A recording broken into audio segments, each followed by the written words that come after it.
नांदेड उत्तर एका मतदारसंघाची ही गोष्ट आहे जिथे फक्त 3,502 मतांनी अख्खं भविष्य ठरलं.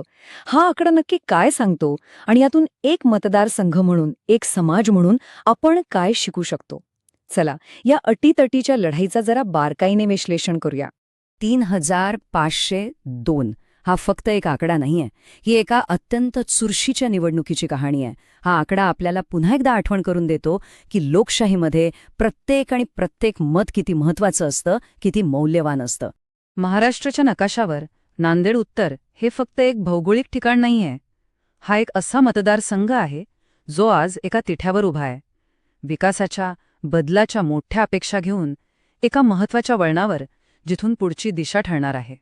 ठीक आहे, तर आजच्या या विश्लेषणात आपला प्रवास कसा असेल? आपण सुरुवात करू त्या 3,502 मतांच्या फरकापासून. त्यानंतर आपण ऐकू मातीचा आवाज, म्हणजे मतदारांना नेमकं काय हवंय. निकालाचं विश्लेषण करू, विजयासाठीचा एक चतुर्मुखी मार्ग पाहू, एक 90 दिवसांची योजना समजावून घेऊ आणि सगळ्यात शेवटी डेटापासून सुशासनापर्यंतचा प्रवास कसा घडतो हे समजून घेऊ. चला तर मग सुरुवात करूया आपल्या पहिल्या भागापासून. 3,502 मतांचं अंतर. हीच या संपूर्ण विश्लेषणाची मूळ समस्या आहे असं म्हटलं तरी चालेल. कारण 2024चा निकाल हा केवळ एका उमेदवाराचा विजय किंवा पराभव नव्हता. नाही, तो मतदारांबद्दल अनेक खोल सत्य उघड करणारा एक अत्यंत, अगदी काठावरचा निकाल होता. आता जरा आकडे बोलूया. एकूण मतदार होते 3,13,523. त्यातल्या जवळपास 70% लोकांनी मतदान केलं, म्हणजे साधारण 2,20,000 मतं. विजयी उमेदवाराला मिळाली 37.68% मतं आणि काँग्रेसच्या उमेदवाराला मिळाली 36.10%. आता खरा खेळ बघा. यातला फरक किती? फक्त 3,502 मतांचा. टक्केवारीत सांगायचं झालं तर अवघा 1.58%, म्हणजे 1.5% थोडंसं जास्त. विचार करा, इतक्या लहान फरकाने अख्खा निकाल बदलला. पण हे आकडे फक्त अर्धी गोष्ट सांगतात. खरी गोष्ट आकड्यांच्या पलीकडे आहे. म्हणूनच आपण आता दुसऱ्या भागाकडे वळूया. मातीचा आवाज. मतदारांना खरोखर काय हवं आहे, त्यांच्या दैनंदिन जगण्यातल्या अडचणी काय आहेत, कोणत्या मूलभूत समस्या त्यांच्या मतदानावर परिणाम करतात ते समजून घेऊया. तर लोकांच्या मनात नेमकं काय आहे, त्यांच्या मुख्य तक्रारी किंवा म्हणा की व्यथा 3 शब्दांत सांगता येतात: पाणी, रस्ते आणि रोजगार. पिण्याच्या पाण्यासाठी रोजची वणवण, खड्ड्यांनी चाळण झालेले रस्ते आणि तुंबलेली गटारं. शिकलेल्या तरुणांच्या हाताला काम नाही आणि वरून महागाईचा डोंगर. ह्या फक्त गैरसोयी नाहीत, हा लोकांच्या मनात साचलेला राजकीय असंतोष आहे. बरं, हा असंतोष मतपेटीत कसा दिसला हे समजून घेण्यासाठी आपल्याला तिसऱ्या भागाकडे जावं लागेल, निकालाचं विश्लेषण. आता आपण एका फोरेन्सिक विश्लेषणाकडे वळतोय. 2024च्या निकालाला आकार देणारे ऐतिहासिक ट्रेंड्स आणि लोकसंख्येचा डेटा याचा आता आपण उलगडा करूया. ही टाईमलाईन बघा. काँग्रेसच्या मतांची घसरण किती स्पष्ट दिसतेय. 1995 मध्ये जिथे 49.1% मतं होती, ती 2014 पर्यंत थेट 22.8% कोसळली, म्हणजे अर्ध्याहून कमी. हो, 2024 मध्ये काही प्रमाणात सुधारणा नक्कीच झाली आणि आकडा 36.1% पोहोचला. पण यावरून एक गोष्ट अगदी स्पष्ट होते की पक्षाचा जो मूळ आधार होता तो गेल्या काही वर्षांत किती कमकुवत झालाय. आता नांदेड उत्तरची सामाजिक रचना समजून घेऊया, कारण ती खूप महत्वाची आहे. इथे साधारण 28.4% मुस्लिम, 20% अनुसूचित जाती आणि त्याशिवाय मराठा व ओबीसी यादव समाजाची संख्या ही लक्षणीय आहे. कोणत्याही राजकीय रणनीतीसाठी आणि मतदानाचे गट समजून येण्यासाठी हे सामाजिक समीकरण समजून घेणं अत्यंत महत्वाचं ठरतं. उमेदवार अब्दुल सत्तार गफूर यांचं विश्लेषण पाहिलं तर त्यांची स्वच्छ प्रतिमा, अल्पसंख्यक ओळख आणि कौटुंबिक वारसा या जमेच्या बाजू होत्या, यात शंका नाही. पण दुसरीकडे त्यांची जनमानसात कमी ओळख होती. औपचारिक शिक्षण मर्यादित होतं आणि ते राजकारणात तुलनेने नवखे होते. ही त्यांच्या पुढची मोठी आव्हानं होती.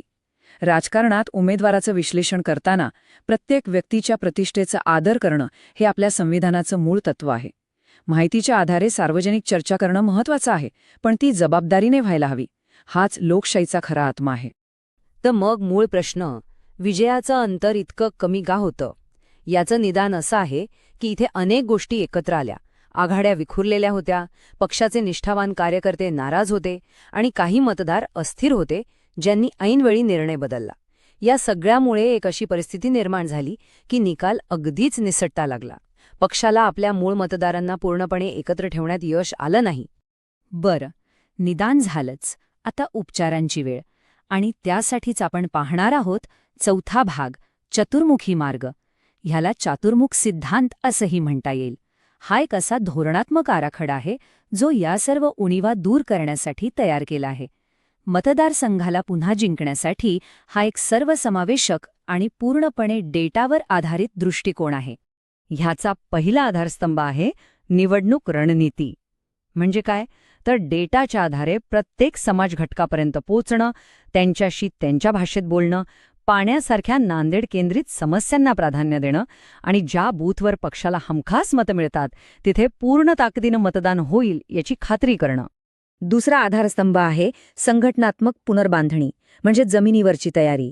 यात वॉर्ड समित्यांना पुन्हा सक्रिय करणं, महाविकास आघाडीच्या सर्व पक्षांची एक वॉर रूम तयार करणं, जिथून समन्वयाने काम होईल. आणि सगळ्यात महत्त्वाचं म्हणजे बूथ स्तरावरच्या टीम्स मजबूत करणं, कारण खरी लढाई तिथेच लढली जाते. तिसरा आधारस्तंभ आहे कथानकावर नियंत्रण, म्हणजेच नॅरेटिव्ह कंट्रोल. यासाठी विकासा संवाद यासारखा एक सकारात्मक विकासाचा संदेश तयार करायचा. सोशल मीडियावर पसरणाऱ्या खोट्या बातम्यांना वेळीच उत्तर देण्यासाठी एक यंत्रणा उभी करायची आणि धर्मनिरपेक्ष सामाजिक न्यायाची भूमिका लोकांपर्यंत प्रभावीपणे पोचवायची. याचंच एक उत्तम उदाहरण म्हणजे एकता की राजनीती ही संकल्पना. आजकालच्या ध्रुवीकरणाच्या राजकारणाला उत्तर देण्यासाठी सामाजिक सलोखा आणि सर्वांना सोबत घेऊन चालणारं राजकारण यावर लक्ष केंद्रित करणं हा या धोरणाचा गाभा आहे. आणि चौथा, तितकाच महत्त्वाचा आधारस्तंभ आहे संसाधन व्यवस्थापन, म्हणजे पैसा आणि लॉजिस्टिक्स. प्रचारासाठी धोरणात्मक बजेट तयार करणं, जमिनीवरच्या खर्चाचं नियोजन करणं आणि मतदानाच्या दिवशी प्रत्येक मतदाराला घराबाहेर काढून मतदान केंद्रापर्यंत पोहोचवण्यासाठी लागणाऱ्या सगळ्या गोष्टींची अचूक व्यवस्था करणं. याशिवाय विजय शक्य नाही. ठीक आहे, तर ही झाली 4 स्तंभांची रणनीती. पण कागदावरची योजना प्रत्यक्षात कशी उतरवायची? त्यासाठीच आहे आपला 5वा भाग, 90 दिवसांची शिडी. ही योजना दैनंदिन, साप्ताहिक आणि मासिक कामांमध्ये कशी बदलते ते पाहूया. ही विजयाची रणनीती 90 दिवसांच्या 4 स्पष्ट टप्प्यांमध्ये विभागलेली आहे. निवडणुकीच्या 90 दिवस आधी मतदार विश्लेषण आणि समिती बांधणीने सुरुवात करायची.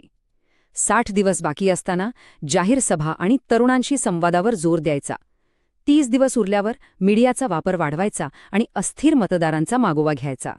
आणि शेवटी मतदानाच्या दिवशी प्रत्येक मतदाराला घराबाहेर काढण्याची अचूक अंमलबजावणी करायची. आणि आता आपण येतोय शेवटच्या आणि सगळ्यात महत्त्वाच्या भागाकडे, डेटापासून प्रशासनापर्यंत. हेच अंतिम ध्येय आहे, कारण निवडणूक जिंकणं हे साध्य नाही, ते साधन आहे. राजकीय रणनीतीचा अंतिम उद्देश काय असतो? तर एक प्रभावी आणि लोकाभिमुख प्रशासन देणं. यामागचा कळीचा मुद्दा हा आहे की हा सगळा आराखडा फक्त मतं जिंकण्यासाठी नाहीये. पाणी, रस्ते आणि नोकरी यांसारख्या लोकांच्या मूळ समस्या सोडून त्यांचा विश्वास जिंकण्याचीही एक योजना आहे. कारण जनतेचा कौल हा एक पवित्र करार असतो, जो निवडून आलेल्या प्रतिनिधीला लोकांप्रती जबाबदार बनवतो. या डेटा आधारित दृष्टिकोनात नागरिकांच्या गोपनीयतेचा आणि संमतीचा आदर करणं खूप महत्त्वाचं आहे. भारताच्या DPDP कायद्यानुसार लोकांची माहिती जबाबदारीने वापरली पाहिजे.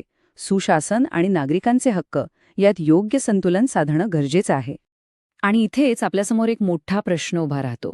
डेटावर आधारित पण लोकांच्या समस्यांना केंद्रस्थानी ठेवणारा हा दृष्टिकोन आपल्या लोकशाही नेतृत्वाचं भविष्य ठरू शकतो का?